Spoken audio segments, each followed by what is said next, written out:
Welcome to Positive Talk Radio. Our goal is simple: to explore evolving ideas one conversation at a time. So, stay with us as right now we present. I'm going to have the best time I can think of on this show, and I hope that you'll stay with us for the entire time, because we've got a tremendous guest, a global leader, and I do mean global leader, who has been working in her life to do a bunch of stuff. She's a shaman. She has. I gotta go through this real quick, just because um, she has spent her whole life really developing her skills and who she is, and she's taken a bunch of classes and done a bunch of things. She's a life purpose coach, a transformational life coach, a cognitive behavioral coach, a confidence life coach, an emotional intelligence coach, enlightened relationship coach, law of attraction coach, forgiveness coach, master neuro linguistic programmer, NLP practitioner, a hypnotherapist practitioner, a Reiki practitioner, and a shaman. Holy Moses! And her name is Roxanne, and I'm going to bring her on right now. I'm also going to bring on our friend who has been here, and then he had to go away, and he came up with something new. Mitch, you're not frozen anymore. Thank goodness. Thank goodness. Yeah, I hope to have no more issues. I apologize, guys. Thanks for putting up with me here. But thank you again, Kevin, for having me. And nice to meet you, Roxanne. Nice to meet you, Mitch. And thanks for having me here, Kevin. I'm really excited to have this beautiful conversation with the both of you. It's going to be amazing. Now, did you hear, Mitch, all the things that she does? Yeah, I just came in on you reading them all off. That's a lot. I don't know when she has time to do anything else. But so Roxanne, when do you have time to do anything else? You know what? I always worked in executive position, and I always just had this thirst for knowledge and to really understand things a little bit further. So I always did some educational component on the side. And, during my lunch hour, anytime I could kind of fit in a little bit more knowledge translation, I would do so. So I found the time by making the time. And what was your initial motivation? What got you started down this path? Absolutely. Well, I always had this profound knowingness since I was a little girl that I was being called to serve humanity. And I never really understood what that looked like. And I can never fully express what it was, but it was just like this burning feeling inside of me saying that I was being called to serve. And I remember asking family and friends, like, do you have this burning feeling inside of you that you're being called to do something different? And they were like, well, no, like, I know I want to be a lawyer or a doctor. I was like, well, that's amazing. But it was something beyond that. And as a young child, I was always providing guidance to adults, to family and friends. Adults would seek guidance from me even at like the tender age of 5 years old, asking me which life path they should take on, what I thought about, a career move or a decision or a relationship that they were in. And my parents and those around me would always kind of refer to me as like an old soul, a wise soul. But I never understood that that was part of what I was going to be doing in terms of serving. And I went through life. I did everything that everybody else told me that I should do, the societal pressures of going through the education system, getting a very lucrative career. And then I had my first near-death experience. And in that first near-death experience was like this moment of awakening. And it was me questioning, I'm such an optimistic and positive person. And I tell everybody that I'm great and that life is good, but is it really? And am I really great? And it really dawned on me that I wasn't in alignment with what I was set out to do, because that feeling was still there gnawing at me, feeling like I was being called to serve, but I still wasn't answering that call. So then it really brought me into this beautiful, journey of really understanding myself and understanding my soul and self-mastery journey, personal development, growing myself in ways so that I could expand and evolve. And I was driving one day and I just had this aha moment come over me. And it was like, you've been guiding people your entire life. I worked in a cancer center for over 13 years also, and I was guiding our palliative patients, even just like our patients that had more minute stages. And they would come to me for guidance. And I wasn't the psychologist or the neuropsychologist or the social worker of the program, but they would come to me for guidance and they would ask me, or just want to share their whole story with me and have profound conversations with me. So when I was driving, I was like, I've been guiding people my entire life, but I've only been guiding those that have been coming along my physical path. Why am I not trying to serve at a global level? And then I was like, I need to open a coaching business. And then I was like, started to explore that. And then these certifications I didn't understand at that time were just in part of what my sacred purpose was going to be. But it was just to be able to really be there and to be present and to understand our emotional body, understand our intellectual body, understand our physical body, and why we process things the way that we do, and how we process our trauma, our wounds, our belief systems. I really wanted to understand all of these facets so that I could serve my soul clients as best as I could. So it was all about being able to serve, and it wasn't about attaining something new. It was just so that I had that knowledge so that I could help them throughout that aspect of their journey. Because when I worked in healthcare for over 13 years, I've seen, people go to therapy for years and years on end. And I'm going to say that they never healed from it. They had beautiful coping mechanisms. They had a really good toolbox, but they weren't actually healing from the very thing that they were there for. And that really broadened, my horizons of really seeking how do we actually affect true healing in someone. That's really a good story. Now, when you had your near-death experience, did you experience the other side and that sort of thing? No? No, not the first near-death experience, and I'm gonna follow up by saying I had 3 other near-death experiences shortly after in a 2-year span, and those near-death experiences were within a 6-month span. So, and in one of those, I traveled, but I came right back, so I didn't see the afterlife, but I felt where I was being pulled. But no, the first time we went over a cliff, we drove over a cliff, and I always had this dream as a young child that I was always falling off of a cliff and driving off of a cliff. And I never understood why I had this dream, but I'd wake up in a panic, when your body's falling in a dream state. It's like that panic comes over you, and I'd wake up in this deep panic. And sometimes it was like I was falling in fresh water. Sometimes I was falling into this big dragon's mouth. Like it was just very scary as a child. Oh, And jeez. when it actually happened in person, I was like, oh, I guess that fear was gone now. But I mean, it was a very tumultuous thing that happened. But it was like that fear, you lived it, you did it, you don't fear it anymore. So, and you survived it. So it was good. But it really shook me to my core. I think that when you're flying over a cliff, the only thing you can see is the life before you. Your life flashes before your eyes. And you really understand in that now moment what is actually important in life. It's not the success. It's not the dream job. It's not when I get this house, I'll be happy. When I have this, healthy relationship, I'm going to be happy. It's what you have in that very moment. In that very moment, I had 3 beautiful children. And it was about being present, being their mother and being present for them. Mitch, have you ever driven off of a cliff? No. I don't know why I had to think about that. I mean, I've had some, I don't know about, depending on what you would consider a cliff, but I don't think it's anywhere in the depth that we're speaking about right now. So no. I've always wondered, what is it like when you recognize that you are about to go over a cliff and there's not a damn thing that you can do about it? What's that feel like? What is that feeling like?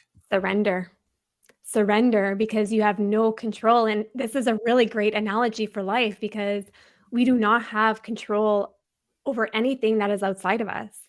And the only thing that you can do is surrender. Fighting against it isn't going to help. It wouldn't have resolved anything. It wouldn't have made any impact or any difference. I surrendered and just trusted what was happening in that moment. It was scary as heck, but I was just able to be like I braced myself because I didn't want to go through a windshield, but Like it was just like the surrender, like it's happening. What are you going to do? You can't stop the momentum of a 1-ton vehicle landing on a frozen lake. Like there's nothing you can do to stop what's happening in this now moment. So what can you do other than just surrender to what's happening in that moment? Well, what I would do is, first of all, I'd say it and then I'd do it. Um, if that's an old Bill Cosby line, when he was normal, in any event. And that's why we don't quote Bill Cosby. Not anymore. Yeah. Can't quote that guy anymore. It really is a shame. So Mitch, I wanna present to you Roxanne because she is an amazing person that can. So if during the course of this conversation, if you ever have a thought that comes up in your mind that you would like to ask her a question about your life's direction or where you're going or what you want to do or any of that kind of thing, then feel free to interject if you'd like to. Does Yeah, that make absolutely. sense? Yeah, no, I did. Definitely makes sense. Yes. So she does one of my favorite things in the world, and that is hypnotherapy. And how long have you been doing hypnotherapy? I've been doing it for about 3 years, but hypnotherapy, I also do theta state healing, which is very similar to hypnotherapy. So as a shaman, as a healer, medicine man, medicine woman, just so that people understand that when watching the show, that shamans are energy healers, energy doctors. We call them the spirit doctors or the medicine men and medicine women of their tribal communities. And when we bring them into a meditative state, which is called a theta state, we're able to retract memories. We're able to understand what's happening in the intellectual body, in the subconscious, in the hyperconscious, and in the soul conscious bodies of the soul memory, understanding what's actually happening. Where's this imprint lying? Where did this trauma happen? So it's really important to be able to understand that when you're working with someone, because if you don't have that knowledge as a client, you can't make a change. You can't shift without awareness. So it's very important that we bring that into perspective. And it just depends on the client. Some clients are very comfortable with going into hypnosis, and some clients are more comfortable coming into a meditative state, which we call a theta state of healing in the brain. That you are pretty smart, I do have to say. We're all smart. Um, Now I've been taken under hypnosis, and I've actually had what would be described as a past life experience. Now, whether or not that was actually true or not, because in the hypnosis you don't go down so deep that somebody can make you bark like a chicken. Although chickens don't bark, I've discovered that. Um, so They do today. apparently, Mitch, have you ever gone through hypnosis or anything like that? No, I haven't. I've always had a lot of curiosity around it. I've never got to that point where I've actually reached out and done anything with it. I've had friends and family that have done it, whether it's hypnosis to try to like quit smoking or to break a habit or to do just like a spiritual type of cleanse. I did have a client that she does that. She's a hypnotherapist, and I'd spoken to her, and she'd gone to people's houses, and she had a whole process, and she very, very similar, but not I don't know about quite on this level, this depth that we're talking about or not. But maybe I needed to ask more questions. I don't know. But so yeah, no, I have not myself. No. It's an interesting process that you go through. Roxanne, are you familiar with Dr. Michael Newton's work? I'm a little bit familiar with him, but not overly so, no. He wrote the book Journey of Souls, and it's about taking people into very, very deep hypnosis, and then they have the ability to go through a past life and go through their past life death, and then go to the other side and experience some of the things that happen on the other side. It's a fascinating book. I Yeah, highly and recommend it. And I actually do that with my work, right? We go through past life regressions, understanding their past lives, where they died in past lives, because a lot of our fears that we bring into this lifetime, and I mean, we can explore this and expand on this a little further, is a lot of those fears and a lot of those memories and a lot of those things that in our behaviors, our triggers and activations actually come from previous lifetimes, and not even just our previous lifetimes, but the generations before us within our lineages. So that's why we have transgenerational healing. That's why we look at epigenetics. That's why we try to understand everything as a whole. And as human beings, we have this incredible, this third helix of our DNA strand, which is our third DNA strand. We don't just actually have two biological DNA strands. It has now been confirmed through science that we do have a third strand, which is called our triple helix. And in this triple helix, we have our soul memory. So the reason why we have our soul memory is because as energetic beings, as we know from quantum science, measurable science, and through religious structures, knowing that we are energetic beings, and we know from science and religious, structures that science never dies. So what that implies is that if energy never dies, right? If energy, knowing that we are electromagnetic beings, if we never die, that means that our energy has lived for countless of life cycles. It doesn't mean that we've come to this planetary system and reincarnated into this planetary systems countless of times, but it means that our energy has lived countless of life cycles. And that soul memory holds and stores that information and that expertise of everything that happened in those life cycles. And to be honest with you, that's the only thing that makes sense to me. When you ask the question, why am I here? What am I here to do? What am I here to learn? The only thing that makes any sense is, well, I'll give you an example, is that if this was my one lifetime, if this was it, this is all I got, then I would not be able to experience what it's like to be a black woman from Nairobi, or to be somebody a young boy or girl that was starving, or all of the myriad of things that we learn and experience here. I wouldn't get a chance to learn any of that stuff, and isn't that am I just lost, or is that kind of why we're here? Do you think? Exactly. We're here and coming from the shamanism and what we believe in the terms of our spirituality, and going through these journeys with my clients and myself as a shaman. I've went through all these journeys myself to understand what these clients and what my clients go through. And when we do a death and dying ceremony and we go into the afterlife and we go into this beautiful structure where we actually build our next experience when we come into this life plane. And not everybody believes in reincarnation. I personally do, but it's not everybody's belief system. We get to choose the experiences and the contracts of everything that we want to learn in this now lifetime. So you may have already experienced everything else that you just mentioned, and that's why you don't need to experience it in this lifetime. Or maybe it's going to be coming in future lifetimes and future life cycles where you'll get to expand and learn that. We've came here to learn and experience, and we came here with a sacred purpose that is only gifted to us. It's special to us. It's something that we came here to explore and to be able to offer humanity in terms of our gifts and abilities. And that is the power about being a human being.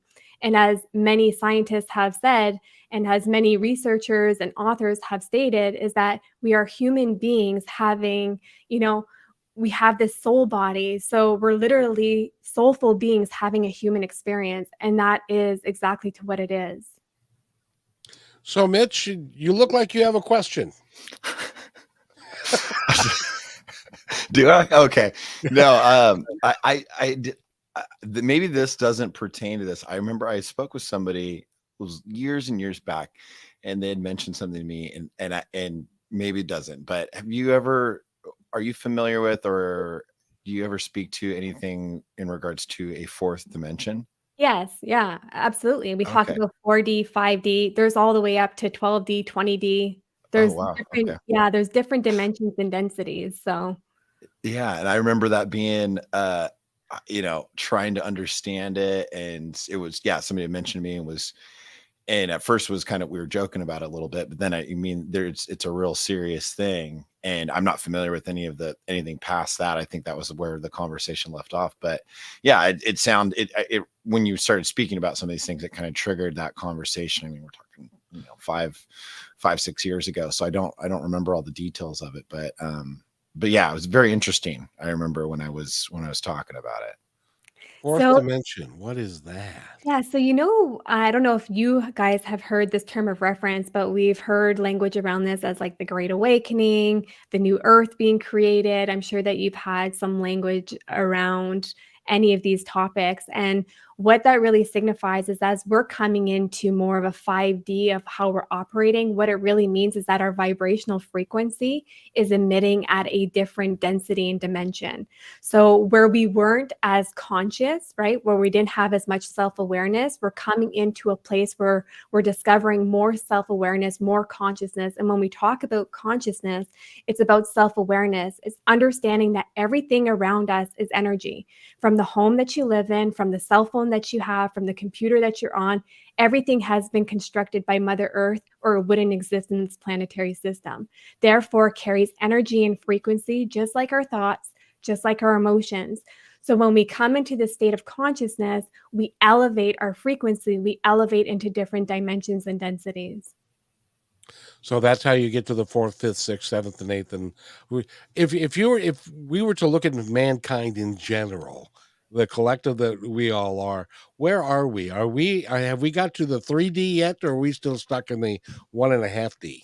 We're at 3D, and I think what we're seeing is we're seeing a slow shift to the 4D. I think that you can just in your own personal connections around you throughout this global shutdown that we had, how many people went inward, how many people had a lot of introspective thoughts like, why am I here? What is my purpose? What am I doing with my life? What is my priorities for my life?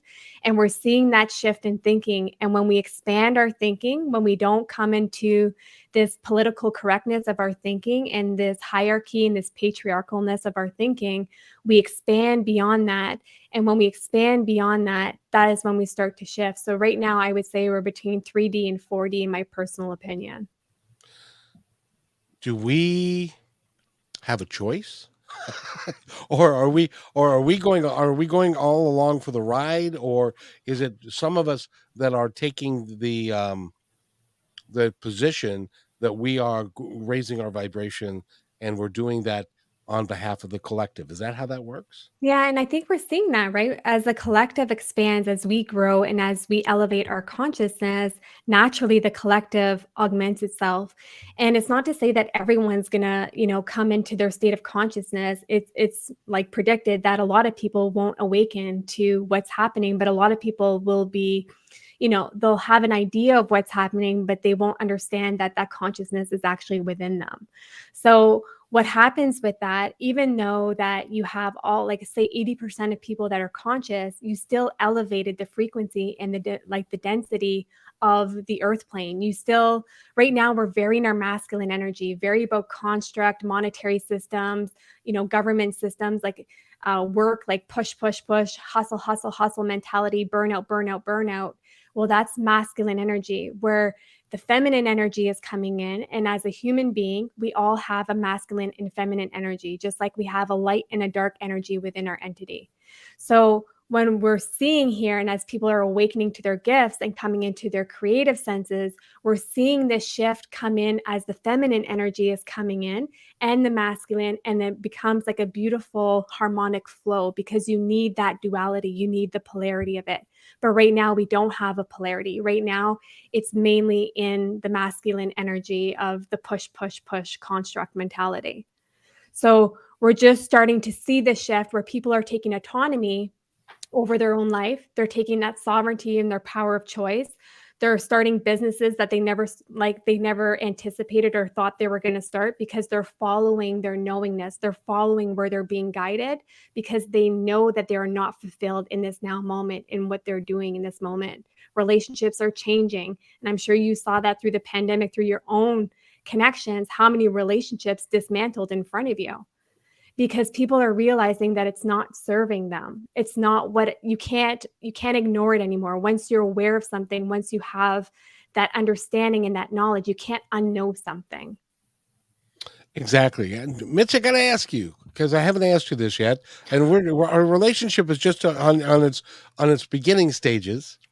And so there's lots of questions I have for you that I don't know the answer to. But one of them, which is, have you ever said to yourself, why am I really here? What am I here to do? Yeah, I think everybody has that. When that happens, is different for everybody. I think I've asked myself that question several times over the years, just and that is time that I'd say where it's, you're collecting yourself and you are reevaluating. And I think it does you're creating an awareness around yourself, and yeah, so yeah, I've definitely asked that, what's my purpose? Why am I here? Um, as a self-thought direction for myself, I guess you could say. But yeah, no, I think many times from when I was young all the way up until now, I've definitely had those thoughts for sure. And Roxanne is one of the things that she does most appropriately and really well is to help people find themselves and to find out what that identity is. Have I misstated that at all? No, and every client that I work with find their purpose, and the reason why we do that is because we deconstruct these buildings and these foundations that really weren't ours, and when we start constructing this dream house and this foundation that really is ours, it shifts a lot of things.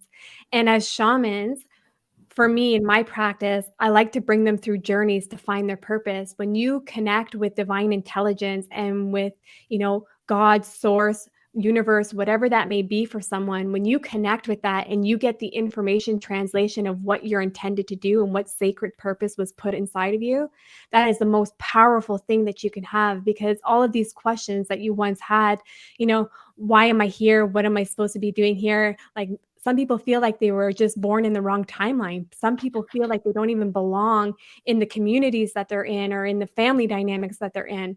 But it's to understand that nothing was created by mistake. Everything is created by design on purpose.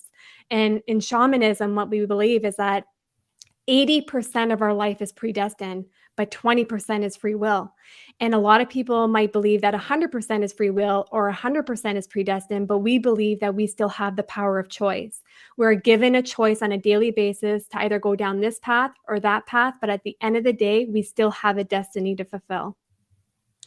When you say to yourself, why am I really here? And what am I here to do? And how am I going to contribute?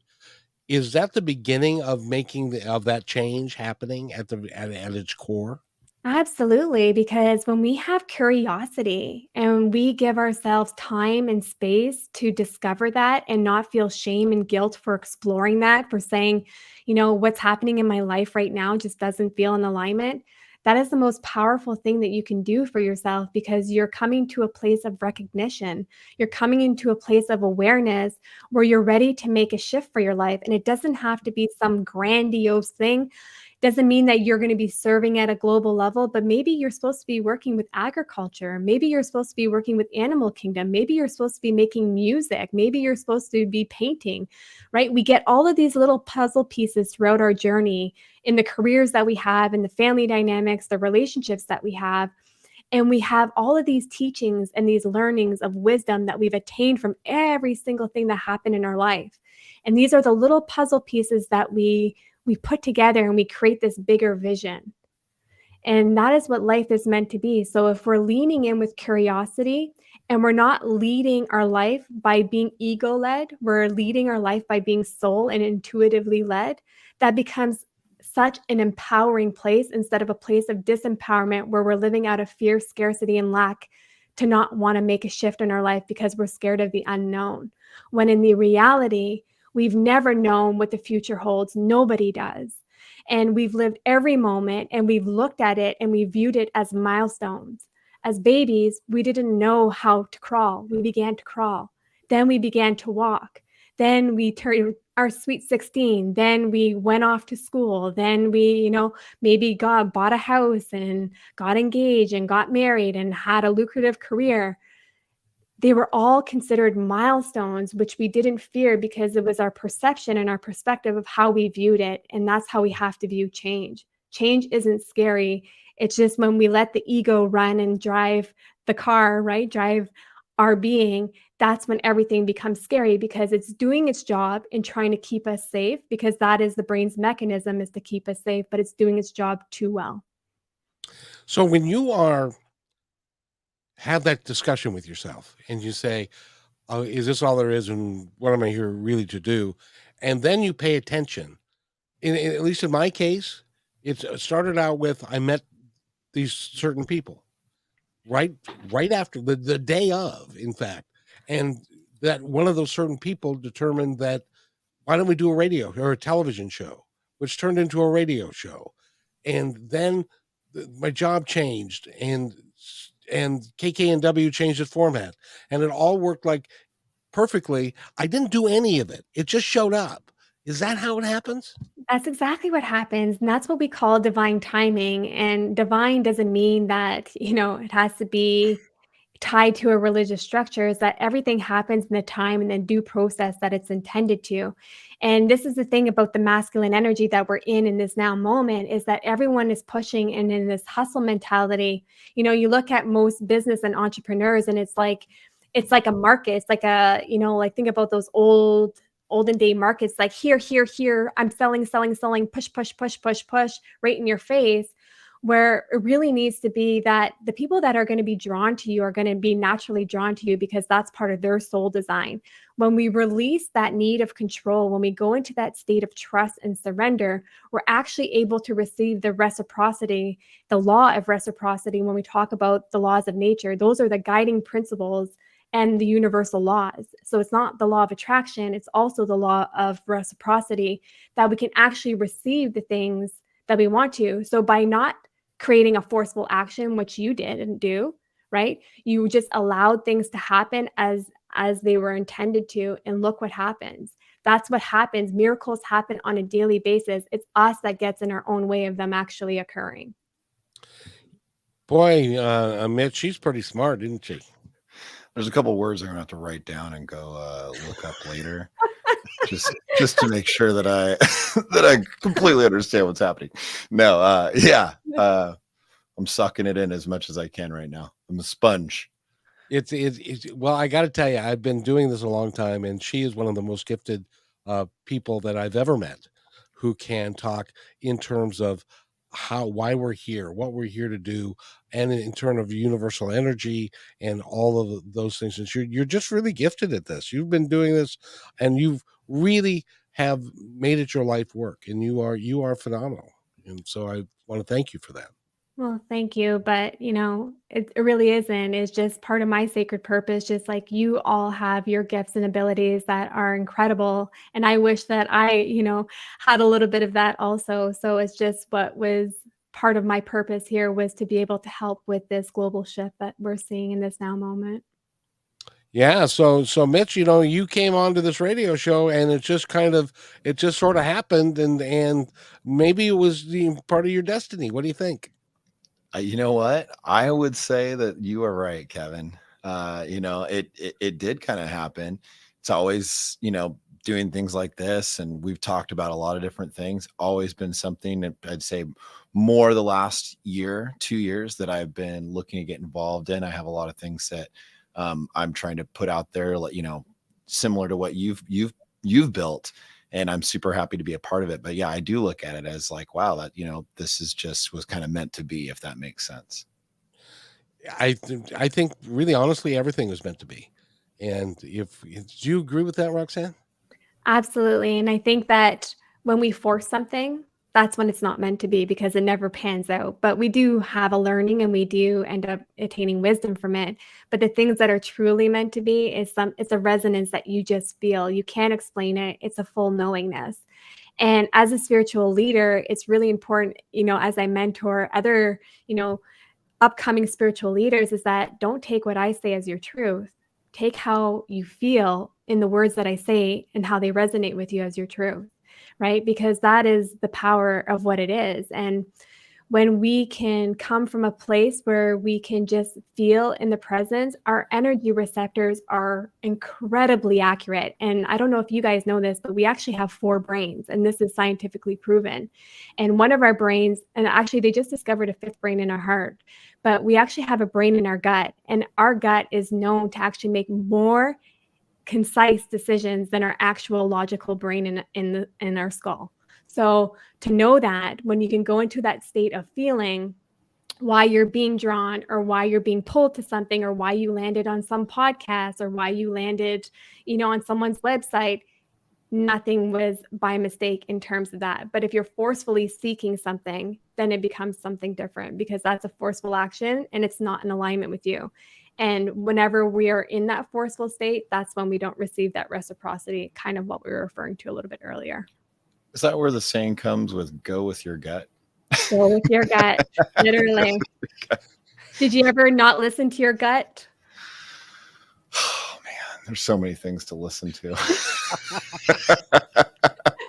But yeah, no, I relied it. You have all these things like, should I not, should this? And then, yeah, you always think about go with your gut.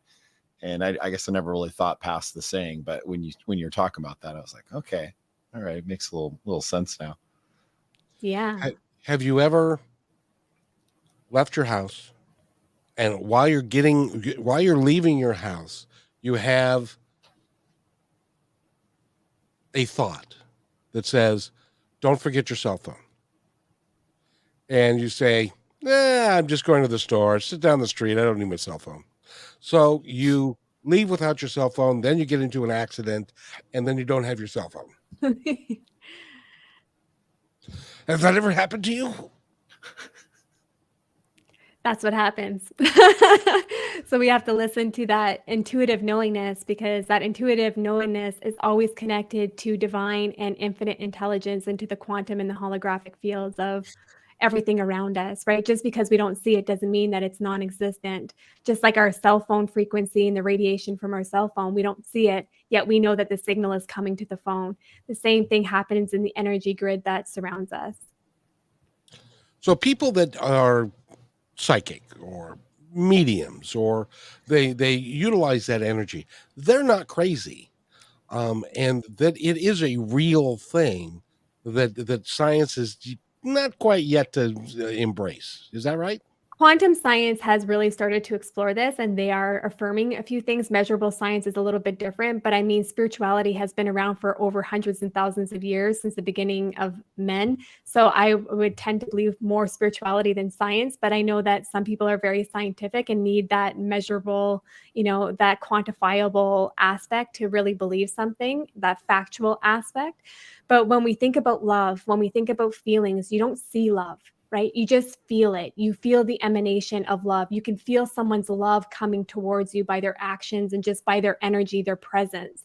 So that already right there just speaks so much volumes. So when people have, clairaudience, clairvoyance, and I'm not going to say that everyone is what they say they are, just like you don't always have good doctors. There's bad doctors. There's excellent doctors and there's mediocre doctors. The same happens within those gifts and abilities also, right? So I think that we tend to negate that, but when we really actually think about our brain capacity and what we have the potentiality to understand is that we all have clear gifts. We all have telepathy. We all are able to understand and feel things. There's just blockages that are happening that we can't actually feel them within our receptivity. So for people that are more empathic, they feel things through their own filter system. So if I feel sadness right now, if I was with someone that was empathic, they would feel those exact emotions. Those exact emotions would mimic within them. So there's differences on the sensitivities and how people are gifted. That's really cool. Miss, do you know who John Edward is? The name sounds familiar. He's not gone, so he's still here. He's a psychic medium, and he did shows like Crossing Over and several other shows. Okay. And I had him on my show one time. Well, first of all, let me preface this by saying I had a conversation with a very scientific person, and she was really grounded in traditional science. And I mentioned John Edward's name, and she said he's a fake. And I said, "Oh, really?" And she said, "Yeah, they all use cold readings, and they all use information that they gather on people and so forth, and that's how they do the readings that they do." And so I had the opportunity to have John Edward on the show. This goes back 2 years, and he's in New York I'm in Seattle.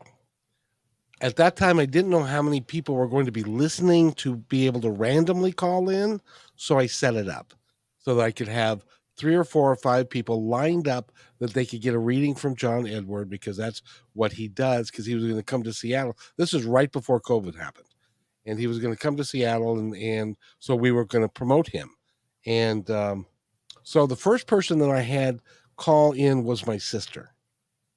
And so I knew her story as well as she did. And John was, like I said, in New York. And so he tuned in to her energy. And if you have a question about that, Roxanne can explain how that works. And he tuned into her energy and started talking about our grandfather and how he died, and my other grandfather and how he died, and my uncle, what happened to him. And then he said, by the way, May is a very important month for you. And she said, well, my birthday's in May, and my 2 grandchildren were born in May, and my daughter was born in May. And so, and then he said, R is a letter that's very important to you as well. And she said, well, I have, my brother's name is Randy, and she failed to mention the fact that her husband's name is Roger. And so R was a very important thing. So he got a bunch of stuff correct that I knew was correct. And I also knew that there was no way that they'd had any communication at all.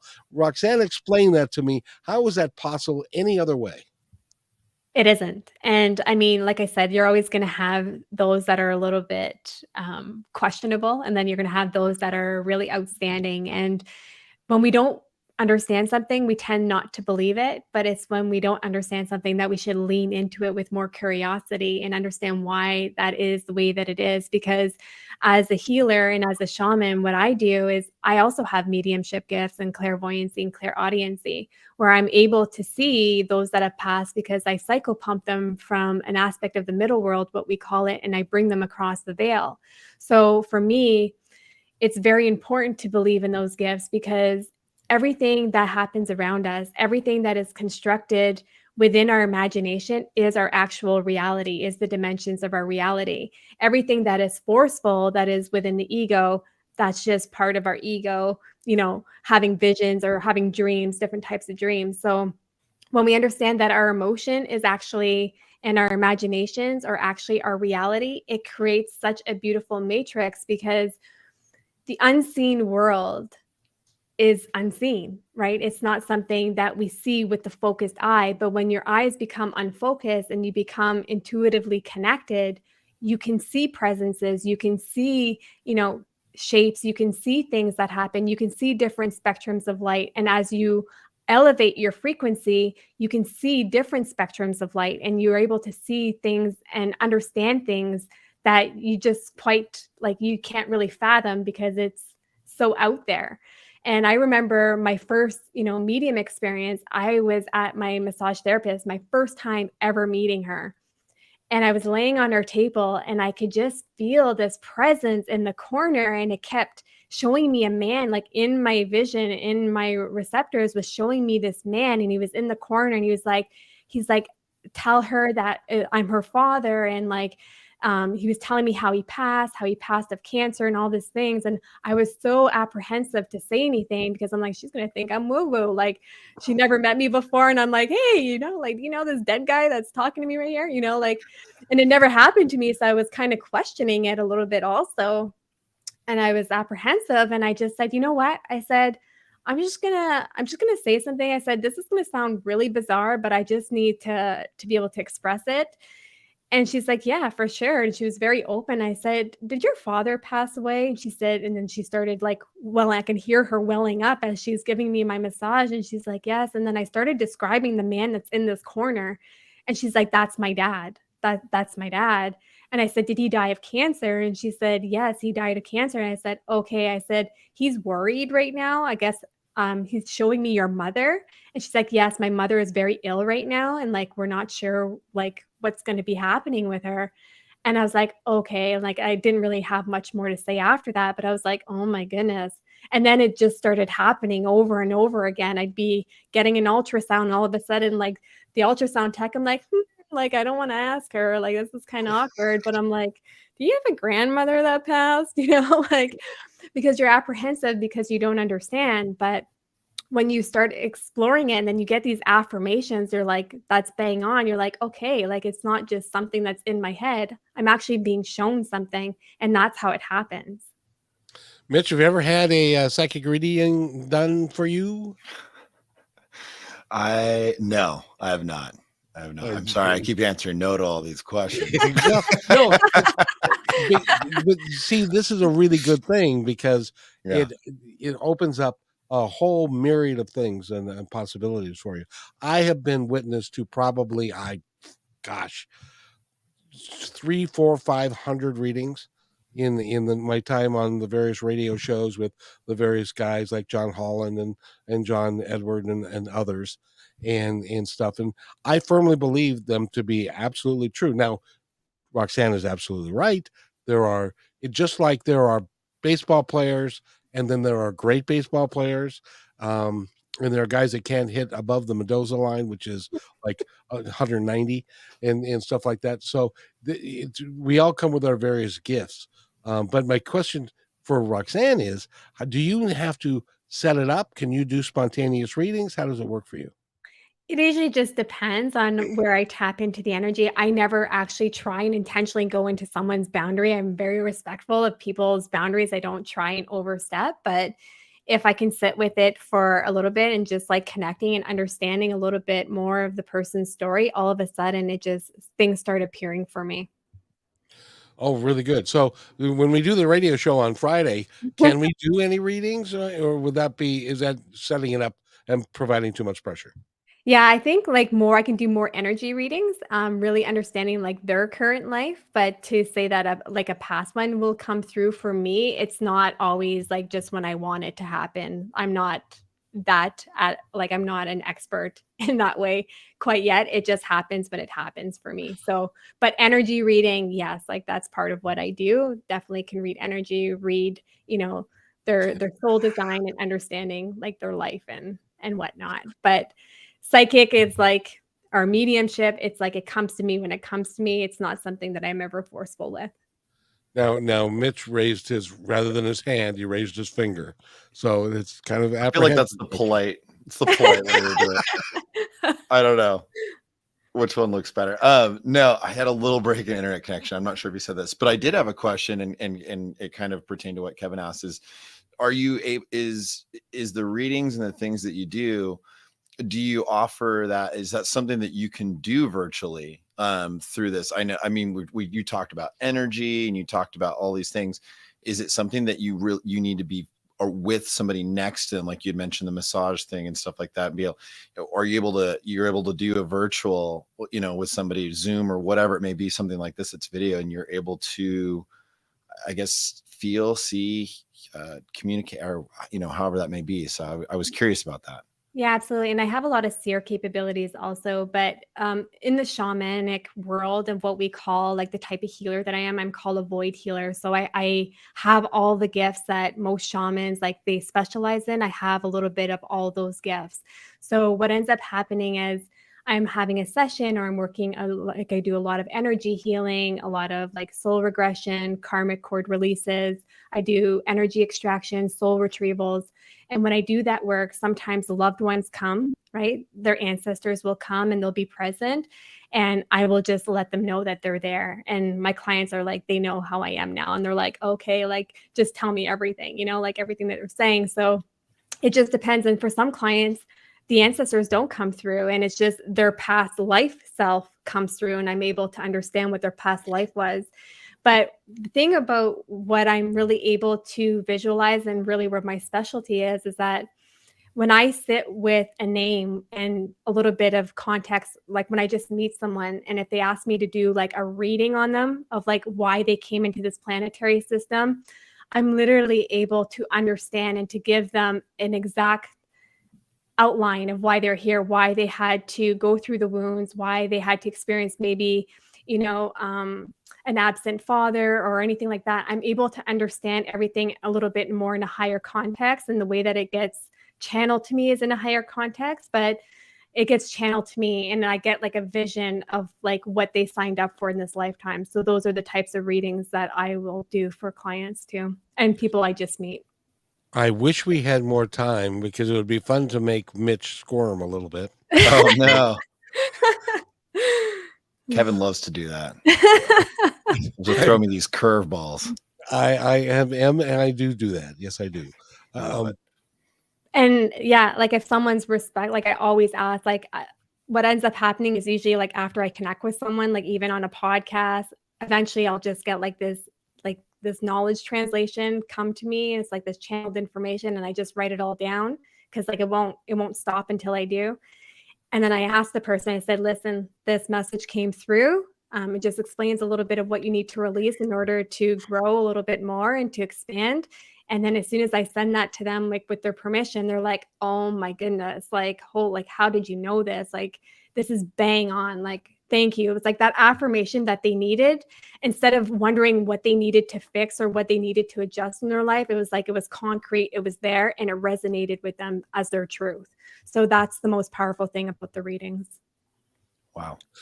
Well, I'm sure looking forward to having you on the show on Friday as well. And unfortunately, we've got a show to do, Mitch and I do, coming up in 5 minutes. And so we're going to have to. So if somebody would like to find out more about you and to work with you, Roxanne, CHAPUT.com is, and you pronounce your last name again? It's French. It's Chaput. Chaput. And I didn't want to say that because I knew I'd screw it up. That's the way to go. From Canada, correct? Yeah, I'm actually from the US. I'm born in Colorado, but I live in Canada now. Yeah. I picked up on some little Canadian accent. Some little A's there. Your little boots and your little do's. I came from Ha's to A's, and it all changed. Is there anything, Roxanne, you'd like to add before we go? Yeah, I just would love to say, obviously, thank you, Kevin, and thank you, Mitch, for just having this beautiful conversation. And for the listeners, is just to really follow your truth and follow where you're being guided. You need to believe in yourself because the information is there and is just waiting to be absorbed and to be lived by. So just, trust yourself and keep it real. One of my favorite words is trust. Yeah. So we're going to see you again at noon Pacific time on Friday on KKNW 1150 AM. And I want to thank you. And thank you, Mitch, for putting up with my silliness. Of course. It's always a pleasure. And Roxanne, super nice to meet you. It was a lot of, I still have questions, but I love it. I love it. It's been great having you on the show. Thank you so much. So if you wait right there, we'll be right back. Hey, thanks for enjoying this episode all the way to the end. Please give us a like and subscribe to this channel. This has been a production of PositiveTalkRadio.net. Please visit our website, oddly named PositiveTalkRadio.net, for more details about us and our mission, which is to provide great positive programming designed to inspire us all. I'm Kevin McDonald, and I'm proud of these shows, and I truly hope that you'll like them and share them with friends and family. So on behalf of our entire team, remember, be kind to one another because each other's all we got.